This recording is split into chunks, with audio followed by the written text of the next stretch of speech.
அண்மை செய்தி.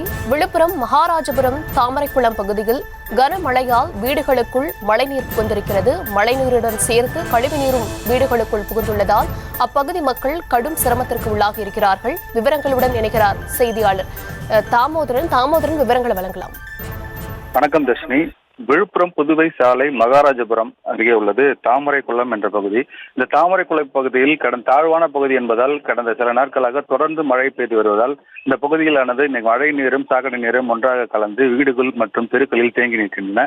இதனால் இந்த பகுதியில் உள்ள மக்கள் மிகுந்த சிரமத்திற்கு உள்ளாகின்றனர். இந்த பகுதியில் தொடர்ந்து சிறிய மழை பெய்தால் கூட வீட்டுக்குள் மழை நீரும் கழிவு நீரும் ஒன்றாக கலந்து உள்ளே செல்வதாகவும், இதில் சாலை ஓரங்களில் உள்ள மரங்கள் மற்றும் உள்ளிட்ட வகைகளில் மழை நீர் தேங்கியுள்ளது. சாலைகளிலும் முட்டிக்கால அளவிற்கு மழை நீரானது தேங்கியுள்ளது.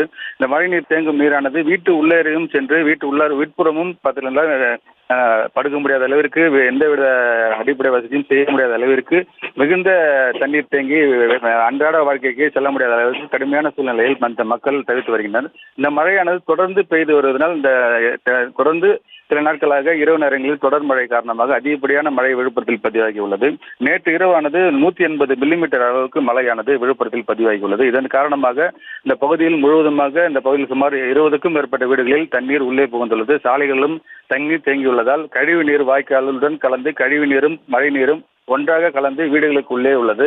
இந்த அடிப்படை வசதிகள் எங்கும் பள்ளிகள் உள்ளிட்ட வேலைகளுக்கு செல்ல முடியாமல் இந்த வீடுகளில் உள்ளே தேங்கியுள்ள மழை நீரை அப்புறப்படுத்தும் பணியில் இந்த பொதுமக்கள் ஈடுபட்டு வருகின்றனர். நகராட்சி நிர்வாகம் இதனிடையாக நிரந்தர தீர்வினை செய்ய வேண்டும்.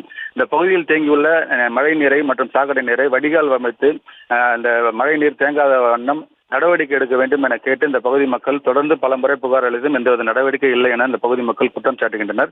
இந்த விழுப்புரம் நகராட்சி நிர்வாகம் மற்றும் மாவட்ட நிர்வாகம் இதன் மீது உடனடி துரித நடவடிக்கை மேற்கொண்டு இந்த பகுதியில் நிரந்தர தீர்வு ஏற்பாடு செய்ய வேண்டும் எனவும் இந்த மக்கள் கோரிக்கை விடுத்துள்ளனர். தர்ஷினி,